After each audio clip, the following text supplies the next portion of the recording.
be here again with the latest episode of the Hands-On Business Podcast. And today we are joined by Pam Case from LinkedIn Online. Now, surprise, surprise, the clue's in the name, as in LinkedIn Online, not Pam Case. I met Pam through LinkedIn and went on a LinkedIn training course, which changed the way I interact now on LinkedIn. So delighted to get her on to the business podcast to discuss the best ways to use LinkedIn for your business. So welcome, Pam.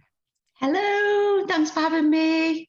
No, my pleasure. Thank you very much for coming on, Pam. So tell me a bit more about yourself for my listeners and my viewers and how you come to be running LinkedIn Online.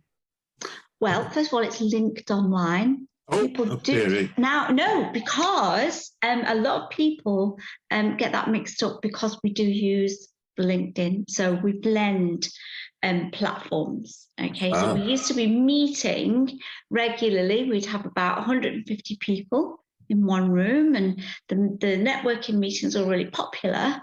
And then, of course, when the pandemic hit, we took it online. So what we do is we blend WhatsApp and Zoom and LinkedIn to compound the networking efforts. So we encourage everybody to network on WhatsApp as much or as little as they want to during the day. We get to know each other through a daily question. And then we encourage everyone to connect up to each other on LinkedIn, because with the free version of LinkedIn, as you connect to somebody, you get closer access to their connections. And then we encourage people to come to Zoom meetings as well. And while they're on the Zoom meetings, we actually showcase their LinkedIn profile. So we actually go to the recommendation. People go networking and they tell you about themselves. What's more powerful? What other people say about you? So we go down and have a look at the recommendations, and we don't take up too much time. It's only 45 minutes. And then also we have a unique hashtag on LinkedIn. Now, that is not there to boost engagement. It's there to create algorithmic bonds between each other. So we're more likely to see each other's posts if we've commented on them before. That means we stay front of mind with each other. And also, particularly, if you choose to support the posts that are people who have synergy with you, or are your target market, or you're building a relationship with. So it's no wonder that people call it LinkedIn Online, not linked online, because it's part of the blend. Well, I'm part of the group, and I've always thought it was LinkedIn Online, and that shows that actually how much people have almost like a blindness in terms of you're part of the group, you've been working with the group, you've been on the training course, and I'm still in my mind because it's so much. Because I do so much on LinkedIn now. LinkedIn is like what's embedded in my mind. That's a whole other podcast that is around how you can. Yes, well, it's like those things, isn't it, where they give you a piece of writing and it's not quite right, but you don't realise it's not quite right because your brain is trained to read it a certain way. Yeah, you've seen those. Yeah, same thing. Fascinating, actually. So, okay, I'm going to chat. So, would you describe it as because you mentioned several things. We talked about networking and connecting, the algorithmic bonds. There's training in there because you're always giving tips and tricks on how to improve. And then also you talk about your ideal clients and how you can generate leads. So, is it all those things, or when you set it up, was there one thing that you said, right, we want a group that does X? What would that be? No, I think it evolved. I think that the main thing is the networking. Okay. So, and we want people to build relationships. It's not about walking into a room saying, this is what I do, buy my stuff, and walking off. It's about proper relationship building, and it's worked because, people will shout out, I need an accountant, I need a coach, and they will literally turn to the group first. And then if what you find is everyone piles in and tags the person for whom that's appropriate. So they're all looking out for each other. And it's just working, and people are giving sort of discounts to each other and having one-to-ones as well. And it's lovely, really lovely community. Now I can certainly vouch for that.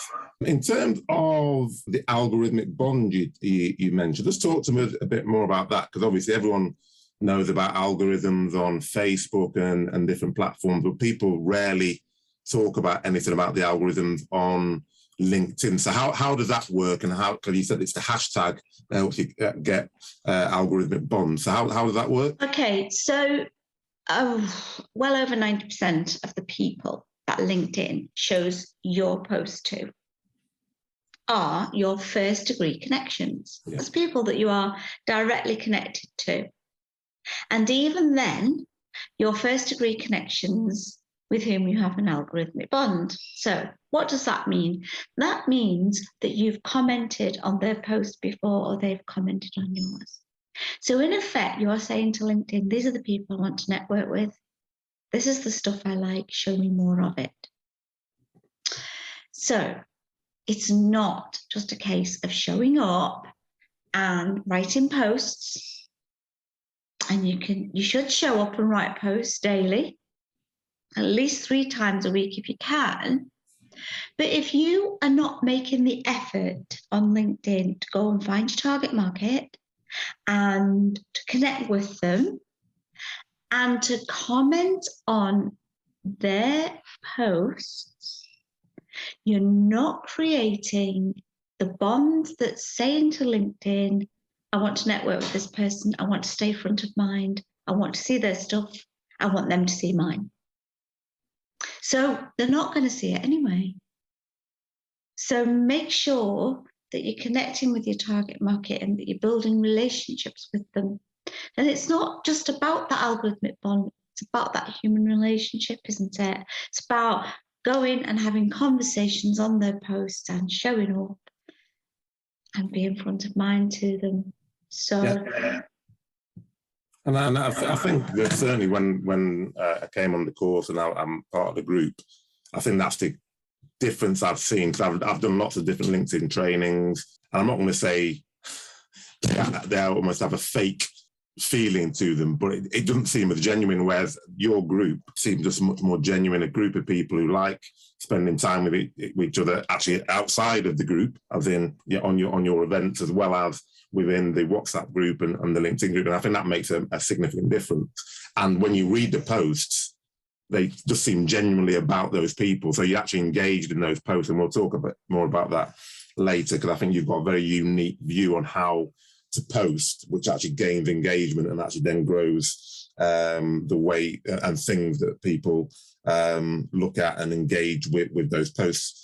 So just in terms of, because you talked about obviously posting every day, but at least 3 times a week, which is useful to know, because I mean, it's one question that people are always asking, how often should I post on LinkedIn? So is it obviously posting every day, I suppose, if it's engaging, is the best way to go about it. And is there anything that you can do there where you're posting too much? Because often people say, oh, well, I want to post 3 or 4 things on LinkedIn, but it's too much. You know, should you always limit to once a day? I think that, you know, now and again, if you post a couple of times in a day, it does no harm. But really, okay, when people start to comment on your post, now, especially if they're your target market, because people you're growing a relationship with, you should at least acknowledge what they have said and talk back to them, okay? And or just at least go and just click a like if you can, just to show that you've acknowledged that they've bothered. And if you're writing really, really well, you're going to get a lot of engagement. So you've got a lot to read. Yeah. So if you are just blatting stuff out there and ignoring people, I mean, you know, LinkedIn is your is part of your marketing mix. It's an advertising platform, and it's a marketing platform, but first and foremost, it's a networking platform. So if you're just gonna run it, imagine running into a networking room, running around the room, throwing your leaflets, making sure everyone took a leaflet, but not talking to them, and then running out again. Well, Yeah. you know, and people think all I need to do is just put posts out there. You know, if you've got something burning that you want to say and you want to say it that day, then by all means, go and do another post. And then in terms of the engagement, because obviously that's what people are trying to get, what would you say is more important, or does it not matter? Yeah, because obviously comments is one of the things that you talk about a lot in terms of getting comments and then responding to comments, etc. And then, but I know certainly before I came on your course, lots of people just always talk about the likes and how many likes you've got and the reach of that post. Are all those things equally important, or is one more important than others? Right. Okay. Let me tackle this. All right. There are a lot of people who join what we know as pods. Okay. Now, these are generally a WhatsApp group where you drop the link to your post and you get lots and lots of people within that pod to comment. Okay. Okay. No, it's against LinkedIn rules. But really, now some people really get up in arms about this and they get really cross about these things. And I just think the algorithm's going to do its job. Yeah. Okay. So let's say you join one of these pod things and you pop this link to your post in there. If you do not learn to write and write genuinely and write for your target audience and write in such a way that it's going to be really interesting, the only people who are going to look at your post are the people in that pod anyway. So after they've all put their little bit, which generally you end up with rubbish comments because they've got about 80 to do. Yeah. Great post, Hakeem. Which isn't really good for anyone. Okay, then what happens is the algorithm's going to do its job. As soon as they've done their commenting, nobody else is going to anyway. You've not written very well, and the whole post's going to die in the feed anyway. So I just think, I'm not going to get up in arms about people doing that, but I would, this is why, what we say is only comment when you feel that the post is worthy and you really want to, or you want to see more of that person's stuff, and so it's much more genuine. It's about networking. So there are people out there purporting to be LinkedIn trainers who will say, views don't matter. Pardon? Okay, let me tackle that one.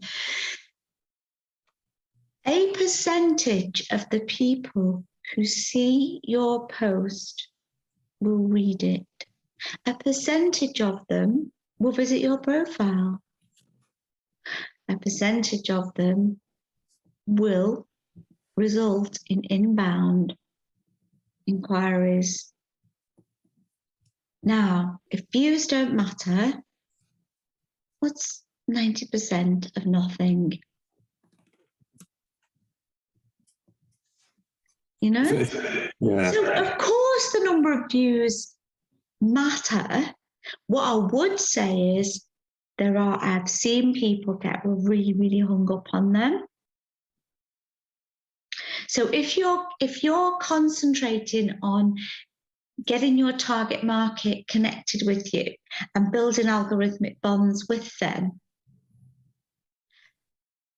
then you're going to get views from the right people, but you still need to get them. You can't have nothing. So it's more of a balance. So I've seen people get so hung up on the number of views they get that they forget that they're supposed to be building relationships with the target market. It's all about this. And it's just like, look, it doesn't really matter because you can get hundreds of thousands of views for being controversial. I mean, your stuff's any good. Doesn't mean it's making you any fans. So there's a right balance here. Does that help? Does that explain it? I'm just going to go off on one and just... No, I think it does, because I think it's about being genuine, isn't it? It's about getting that genuine connection. Because I certainly, even when I started on the course, I was looking at my views all the time, and I could see the views going up. And then, but then when you didn't get one which had as many views, you're thinking, oh, God, I'm not really happy about this. But then, and it is often, not often, but lots of times I saw that the views weren't always exactly the same, or didn't always directly correlate to the amount of comments. And actually, I seemed to get more pleasure when I was getting lots of comments, because then you're interacting with people. And obviously, generally, if you get a lot of comments, your views go up as well. But I stopped looking at the views, because my views are actually quite reasonable, and they're significantly better than they were before I came on the course. But certainly, I've started looking at the comments, and I'm less concerned now about, well, why didn't that one get as many views as that one? And because I'm just writing about stuff that I'm interested in, and then people are interacting if they find it interesting. I think that's a better way to do it. And I think, if you said it's a really interesting one, because I got a client for my sales accelerator software who I know actually quite well, but she and I've not spoken to her about it. She only knew about it because of something I posted on LinkedIn. And then she said, I've been following you on LinkedIn, and, tell me more about this sales accelerator. And I thought, oh, right, because I wasn't actually actively promoting it. I'd mentioned it. And because she knew me and knows what I do, she said, oh, she actually contacted me, and she's now a client. So it really, really works when, as you said, you've identified a target market, so you're connecting with those people, and then you just talk about things that you enjoy, and then people just gravitate towards those things. Yeah, I mean, there's nothing gives me greater pleasure than when clients say to me, so this person got in touch with me and said, I've been watching you, I've been reading your posts. I just love the way you write them. It's really resonated. Can we talk about whatever the product or service? And I absolutely love that. It's just, well, that's why I do what I do, isn't it? And yeah, sometimes people get all uppity, don't they, about this isn't Facebook. Oh my goodness, this is a business platform, really. So when you go into work every day, you never have a laugh and a joke with your colleagues. When you go out networking, you never ever have a laugh and a joke with the people that you're going networking with. Rubbish. And I'm not saying just talk drivel all the time or just do jokes all the time, but it's a fact, psychologically, people are drawn to doing business with people who let their free child ego state out to play a little bit, who are a little bit fun, who aren't so, just lose the corporate hat on LinkedIn. I'm not saying, just go around talking sex, religion, politics, and all the rest of it just to get controversial and upset people and get views. And this word, be authentic. I hear it one more time. Be your authentic self. Some people's authentic self isn't very nice. So it's just, I've still failed to make that really gel in my mind. Is that really right? Be your authentic self. Yeah, okay, go on then. See where that gets you if you're not exactly the nicest person. We'd like to know. But anyway, but it does, I do think that you shouldn't try to be over corporate all the time and salesy and... I was just going to say, I think that's very good advice, because I think that people go on, as you just said, on LinkedIn, and they think that, all right, I can't be myself, when business is all about people, and people like doing business with people they know. And if you don't share yourself on LinkedIn, well, people don't know you, do they? You're just a corporate face. So why would I use him as opposed to that person who's engaging? They seem like the sort of person I'd enjoy doing business with, as opposed to a corporate face. Where it's very difficult to break down, well, what they really like.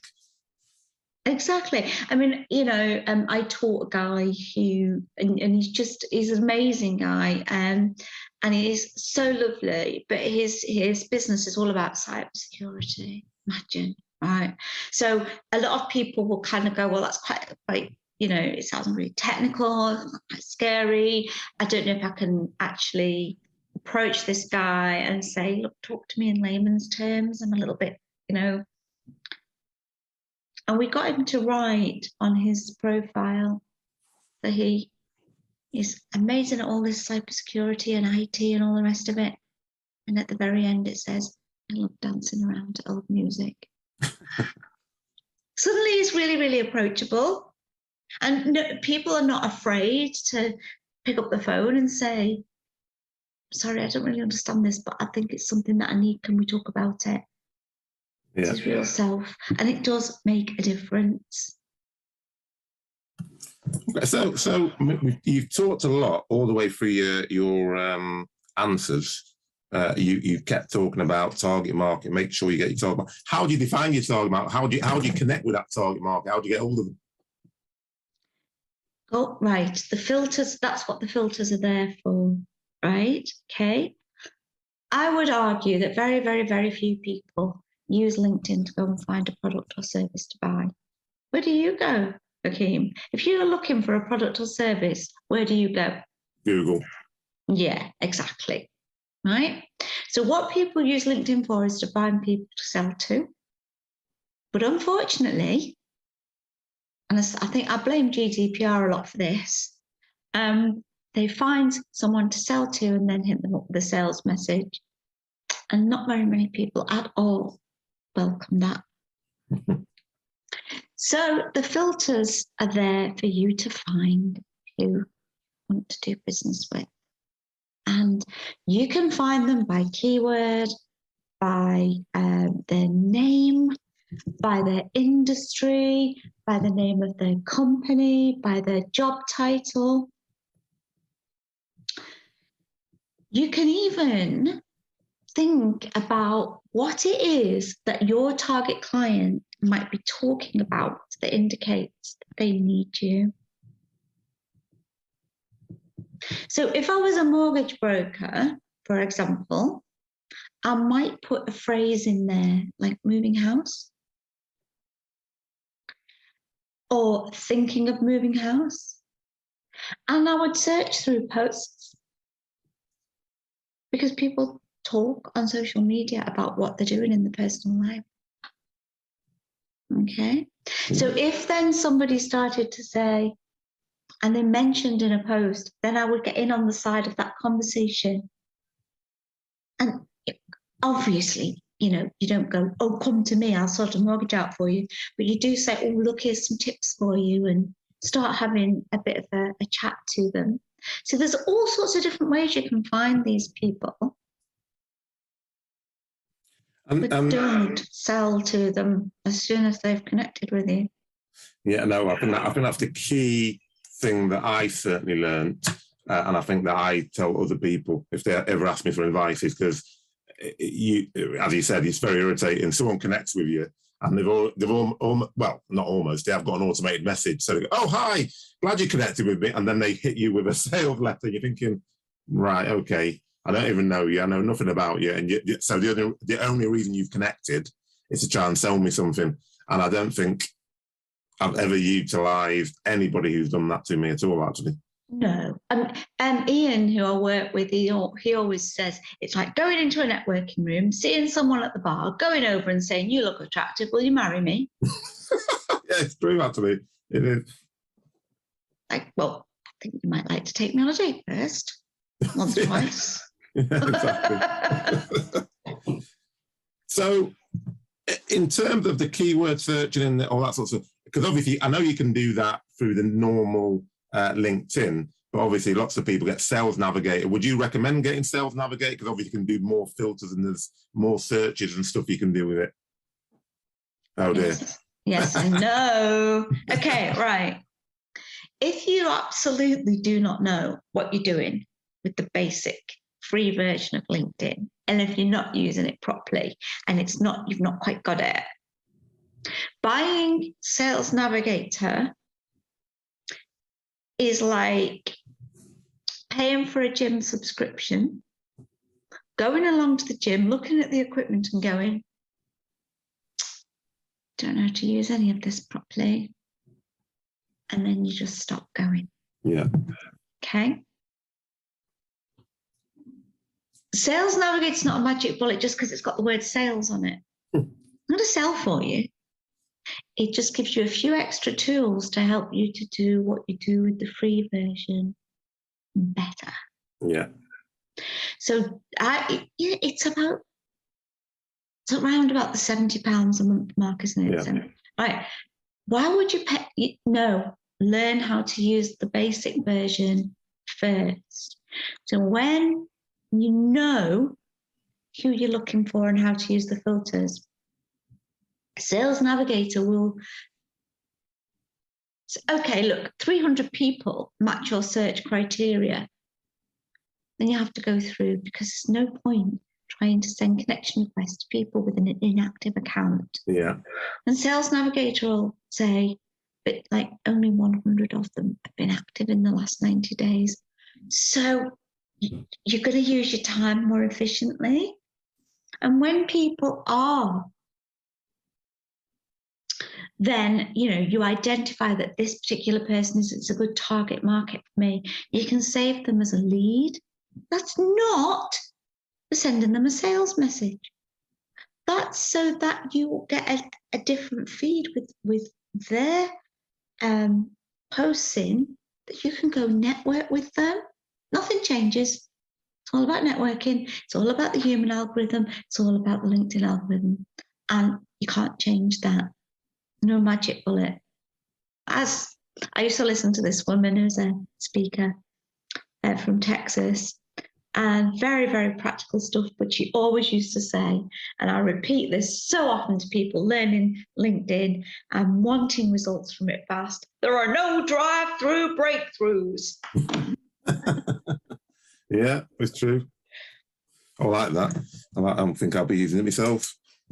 But then, I say to my clients, I sort of take them through an 8-week course, and I say to them, I'm going to teach you what to do. Don't expect results in 8 weeks. But then by the, often before the end of the 8 weeks or by the end of it, they're reporting getting the business anyway, which is always great. And it depends on your time. It depends on what you offer, because obviously some business offerings are a very high ticket price and appeal to a very niche market. So, yeah, depends what you're doing. Yeah. So your advice is, don't do anything with Sales Navigator. Don't even think about buying it until you know what you're doing on the basic LinkedIn, because you can do a lot with the basic LinkedIn in the first place, and you need to get au fait with that before you start. Yeah, and actually that brings me on to another topic. Well, another topic is same sort of topic. There's all these automated posting tools that people have, scheduling tools, HubSpot, Hootsuite. So I can't remember. Well, anyway, there's loads of them. Sprout Social. Do you recommend those for ease, or would you always say no? Do it manually. Do it manually. No, not for LinkedIn. I really don't, because you can schedule them, yeah, but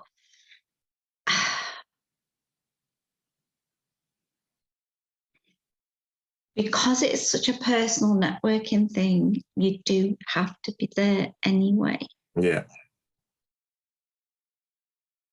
To check whether things have landed in the right place. And if you schedule something to go out to various different social media platforms, it looks different on each one. Yeah. And then the layout's thrown out.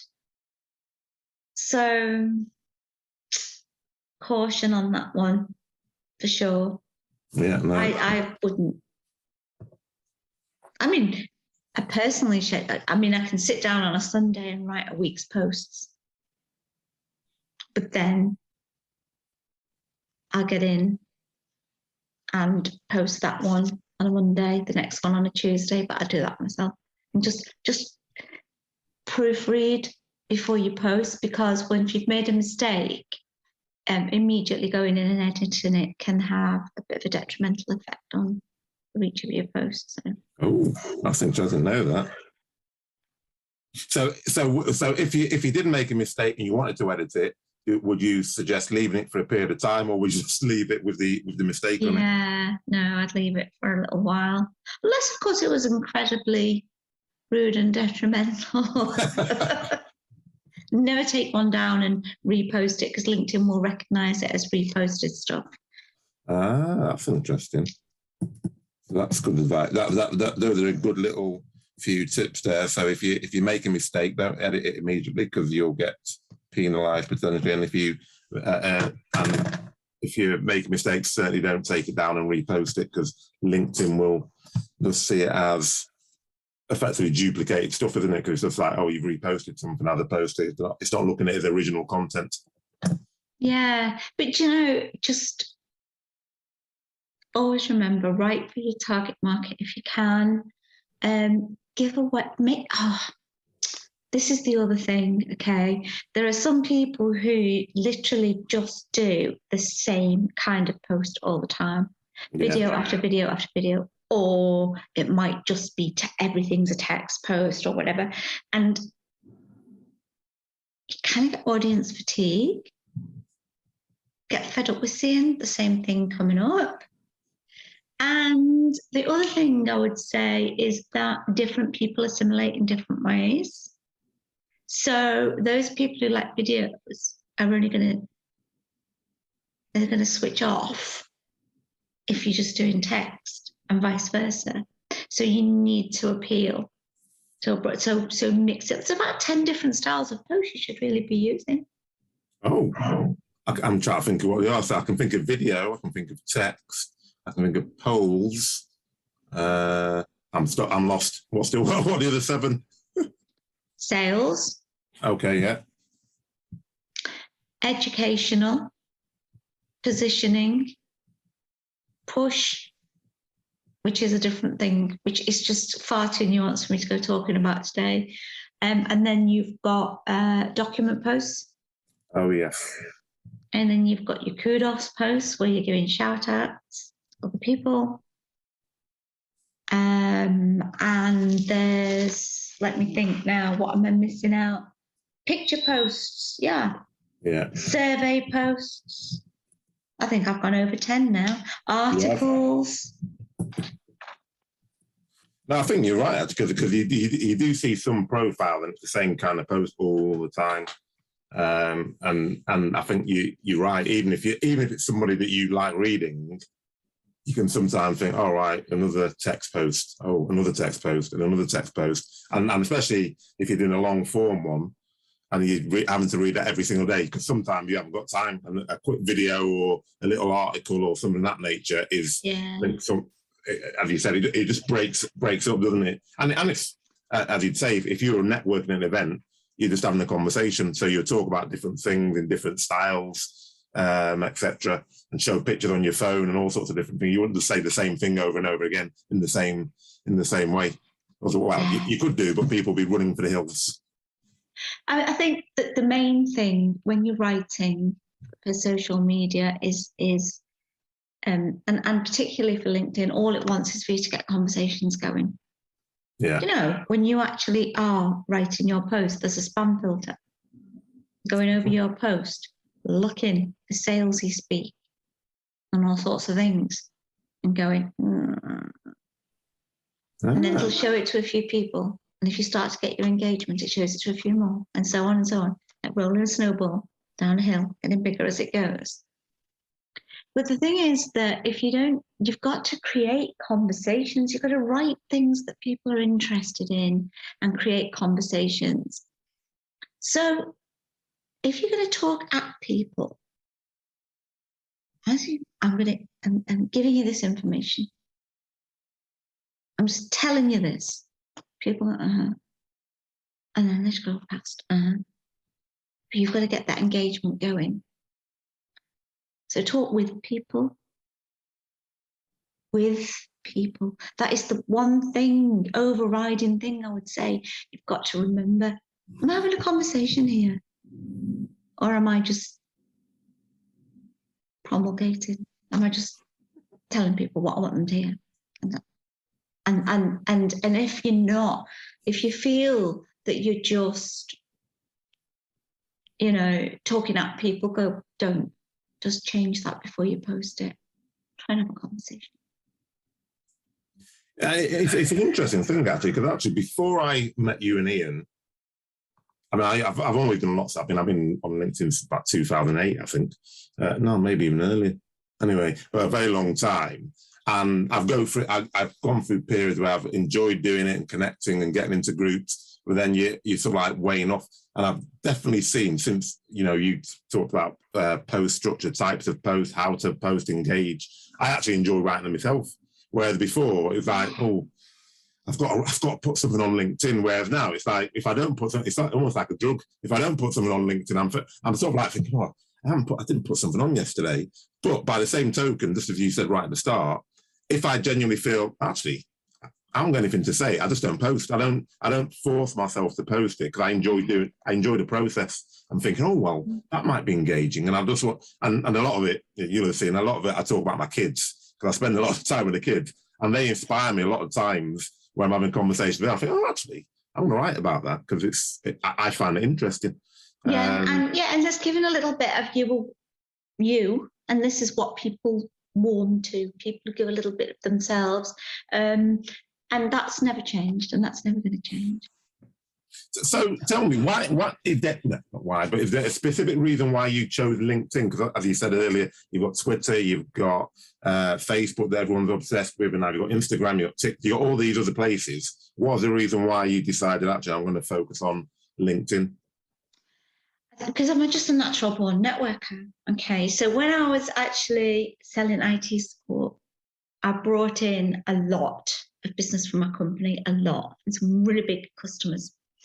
And people would say, you're just the ultimate networker. How do you do this? And well, it's a combination of offline networking and online networking through LinkedIn. And I think it's the thing, LinkedIn is the place that so closely resembles networking above the other platforms.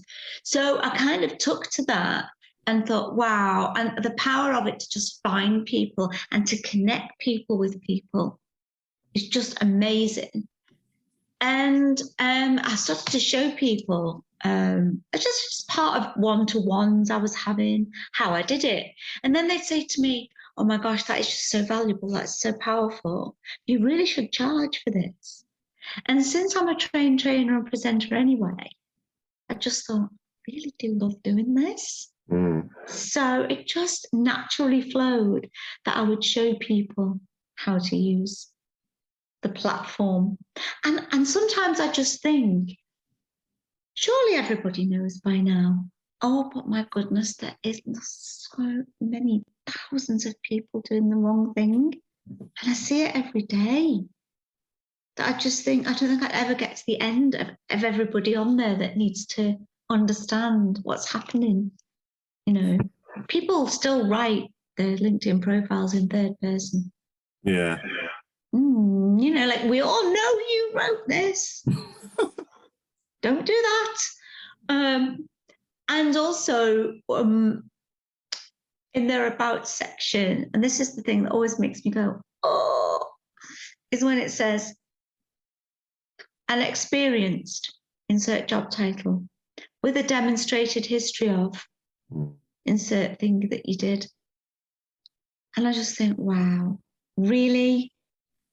Even if you're using LinkedIn to get recruited, and a lot of people do, and that's great, because it has this dual purpose, can you still just be a little bit more original? Because if I was looking to recruit someone, I'd want somebody with a little bit of originality and really was going to demonstrate that, is what I want in my business, and that is going to solve it. That makes sense. No, yeah, it does. And actually, I saw there's a guy called Ian Chamberlain who I had on my podcast on a previous episode. And actually, I remember looking at his LinkedIn profile and actually, he'd even done it down to his job titles. So he sort of like adjusted his job title to say, worked at such and such, where I learned, bang. worked at blah blah where I learned back. So he wasn't saying I was a salesperson. He's like, worked at such and such where I learned to connect with people. Learned at such and such where I learned to. And I was thinking that's pretty brilliant actually, because he's really just actually saying what he learned in the one sentence rather than just saying sales rep, business development manager, etc., etc. I thought that's really quite engaging because firstly, you learn about him, but secondly, you just think, oh, it's so different. I want to speak to him to find out why he's done that as opposed to just the standard thing. I think, it's it makes demonstrating a little bit more about what it brings to a company. Yes, exactly. And do you see, because obviously you worked in IT support, you work with small business, big businesses now. Do you see a difference in terms of B2C and B2B in terms of the way you would approach those people, or do you just see it as, well, they're all people, whether they're working in a big business or a small business, you'd approach them in the same way? Yeah. Do you know what? Okay. I am convinced that people have LinkedIn down as a B2B platform only. And I honestly think B2C people are missing a trick. Okay, so if this is a business platform, it therefore stands to reason that the people on it are employed or run a business. And so therefore they are earning money. So therefore they have disposable income. So if you're a B2C person, there's your target market. Yeah. So let me give you an example. I would love a restaurant to come and work with me, for example. I want to make this work. Okay. You're in your job. Might be the big switch on in the morning. Oh, I'll just get my coffee. I'll just scroll LinkedIn for a few minutes and wake up. Might be lunchtime, bit of downtime, you're having a look. Might be towards the end of the day. I'm just winding down. I'll just have a quick look at what's going on LinkedIn. And you see this post about this restaurant, this local restaurant. You see in the food. And you see in reviews. And you see and you pick up the phone to your partner and you go, fancy just going out tonight, right? And where do you want to go? Ooh, where's the first place that's going to come to mind? Yeah.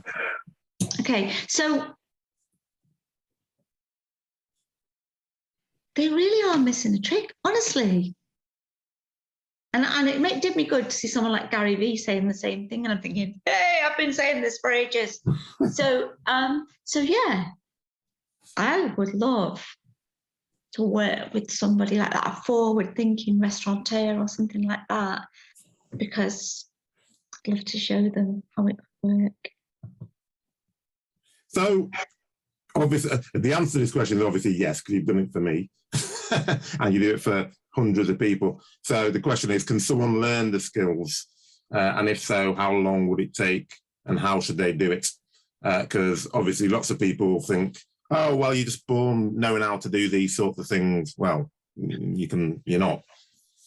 Well, we've taught copywriters from all over the world. Oh, right. Great copywriters, but there's a special way of writing for LinkedIn. So you're not necessarily born to be able to do it. I don't believe that networking is, I had training and I took to it like a duck to water. But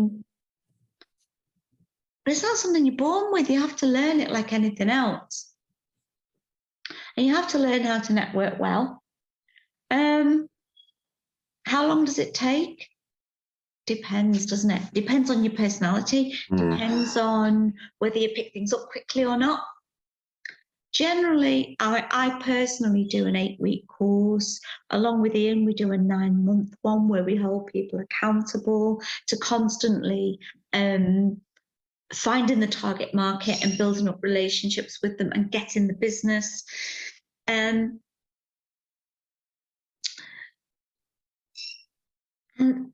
there are people that I have taught that just pick it up like this, right from and they're, whoa, and I can see them and they're going, oh, I can't wait to get off the call because I've got to go and put this into practice that you've taught me. I'm so excited about it, and they love it. But I've only once, I think, I've ever taught somebody who just, the creativity just was not there to do the writing, and that those the nuanced way of building up relationships. And it's very rare. I think everybody can go some way to doing it, and most people can smash it if they just apply what I teach them. And I mean, do you still work? Obviously, I came to you through that the very short week, I think it was a week course, the linked online course, and even that was for me revolutionary, just in terms of the way that you told people to target people, you have a conversation. So what's the difference? Obviously the length, but what's the difference between that and then your longer course, the 8 week course, the 9 month course? What's difference kind of people would go on each one of those? Okay, so the 5-day thing was a kind of a, we don't do it anymore, and it was just kind of, look, this is the way you write. We're going to show you. What we always say is that every single post has a base source, and then they you know, upon which all the other things are based. Okay, like when you go to a restaurant, an Indian restaurant, and all the curries have a base sauce, and they've got certain ingredients in this base sauce, and without that, the rest, everything on the menu has no flavor, right? So we teach you the base sauce on that, and it's a one quick fire 5-day. This is how to write a conversational post. The 8-week course goes through your profile optimization, right down to all the psychological ways in which your picture is received by people, how your profile picture should be, how to write in order to attract the custom, how to write your posts, how to use all the filters, how to connect with people, how to maximize the chances of your connection requests being accepted, how to build the algorithmic bonds, how to take your customers from connecting with you offline and getting the sale without being salesy, how to download all your contacts, how to do 10 different styles of post at least, and practicing them all, and critiquing everything they do. So each week there's a different kind of post. We'll critique it, but we'll go through it with you and say, this is why we would write it this way, move this, do that. And then the 9-month course holds you accountable to continuing.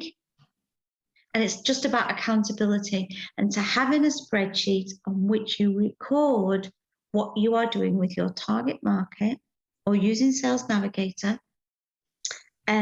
and getting to the point. So somebody says, right, okay, this is the bit now where you literally ask them for the meeting, and we hold you accountable to doing that. And people go on one and then they move to the next one and then the next one. And some people are really like firing on all cylinders after the 8-week course.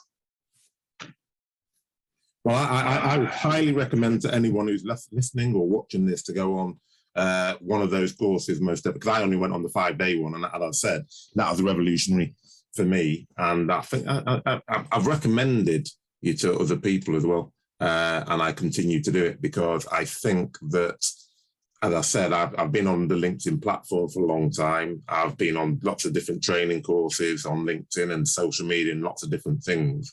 But yours was probably the one, the one that really resonated. Yeah, there's another guy, I don't know if you've heard of Rick Sheffrin. So he's, he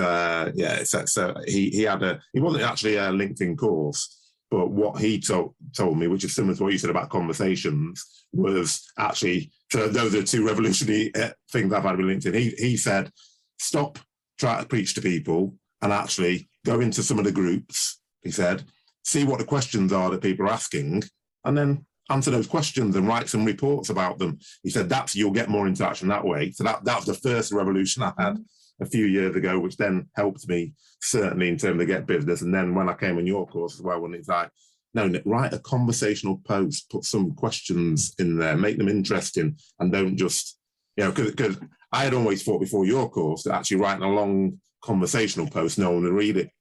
And then when I started writing them, I think, oh, blimey, people are actually reading it and commenting much more than a picture or just like a quick line, which is what you said. Because when you just put a picture and a quick line, how much have you thought about what you're writing? You haven't really thought about it, have you? You just put something up there which you think will get engagement. Do you know what? Your posts can't be too long, but they can be too boring. Yeah. Right? So it's not about the length. If you write really, really well, people will read it. People still read books. Yes. Okay. So if what you write is engaging, people will want to read to the end, and that is what we teach people. It's not just about here are the knobs, the buttons, the whistles, the bells on LinkedIn. We teach people to write in an engaging way. And that's the difference. Ian and I have got copywriting backgrounds, we've got marketing backgrounds, and we bring all of this to our clients. It's not just, this is how you work the algorithm. This is how you use the filters. Yes, that's in there, but it's how to write as well. And that's what makes the huge difference. And also I teach networking skills.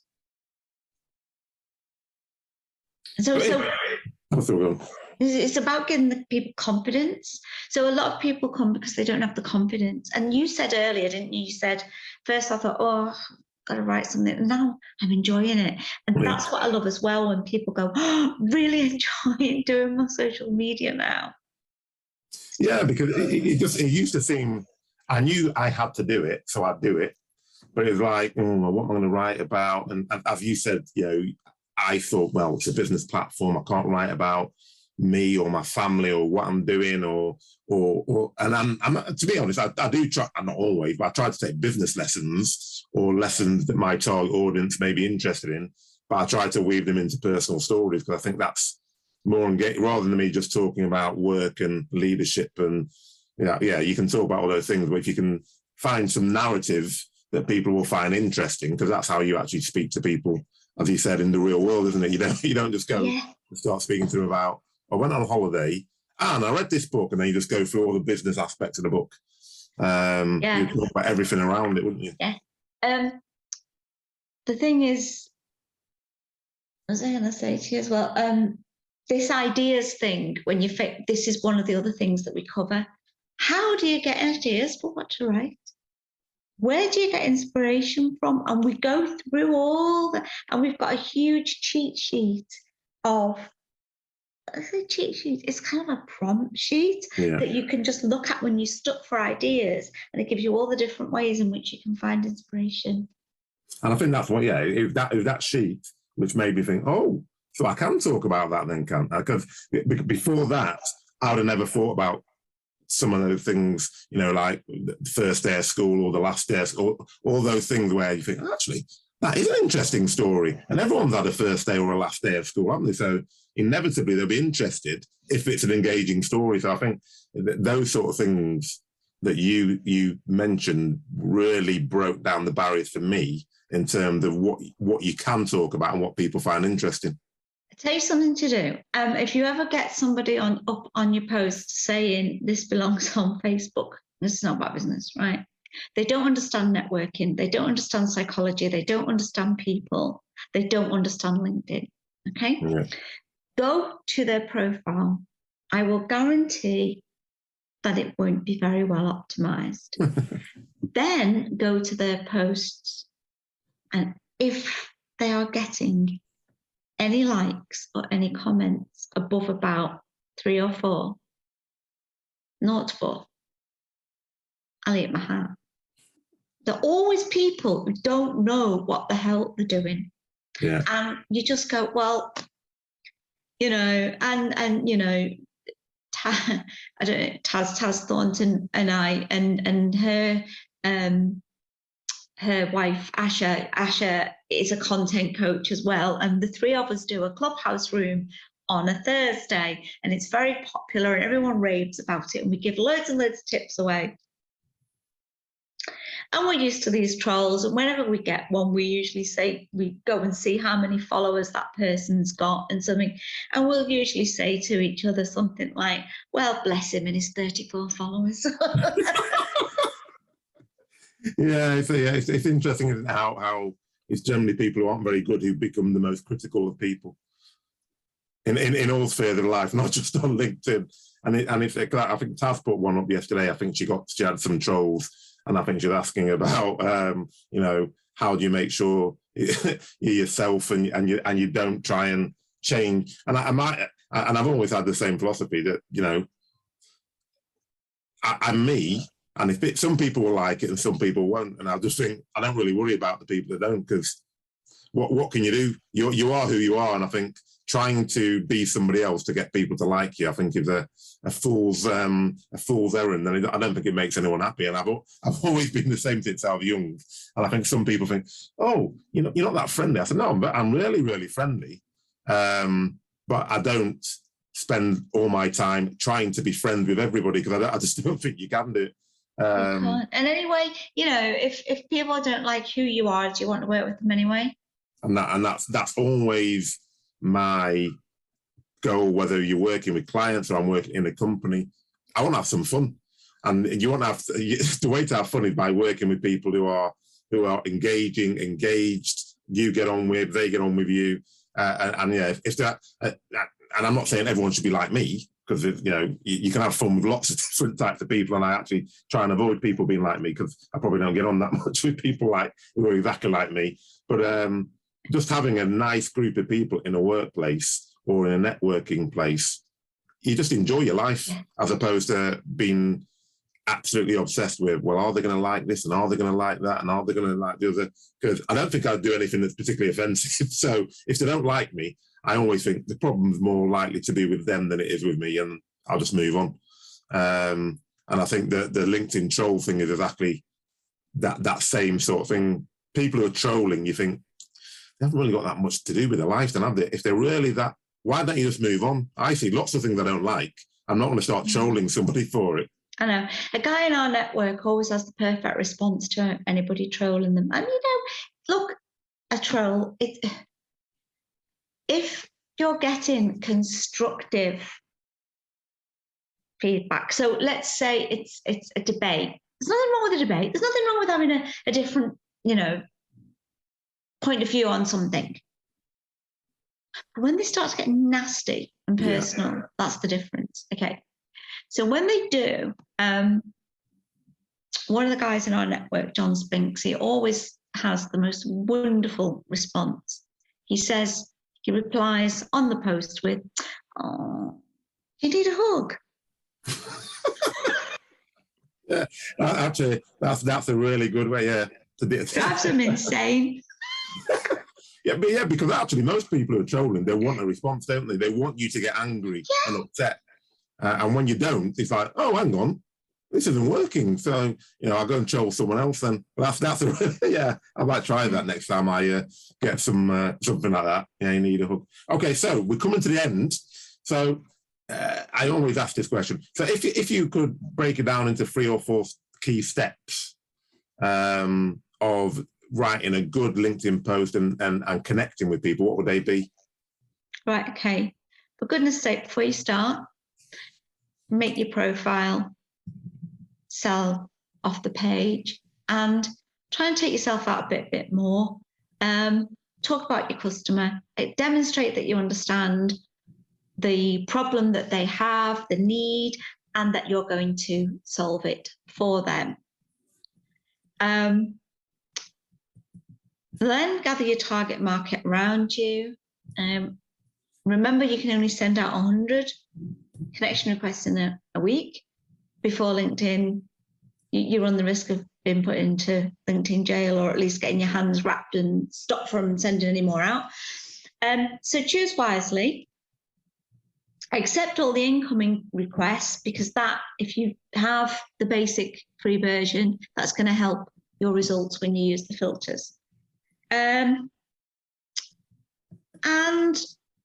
as you're connecting with your target market, go and comment. Don't just think it's all about posting. Make sure you're networking as well as posting. Okay, so connect, network, post. Connect, network, post. Because as you're networking, they're then more likely to see the things that you post, and then you're going to stay front of mind to them. And only ask them if you can get a meeting with them when you've built up a bit of a relationship. And if you don't know how to do all of these things, get help. Get some training. I would suggest getting help from you and Ian, to be honest. And I'm not saying that just because Pam's on here, because I wouldn't have invited Pam on if I didn't think she was giving value. And I wouldn't have met that Pam if she wasn't giving value. Because, as I said before, I've been on lots of LinkedIn courses, and those people won't be coming on my podcast. No. So watch.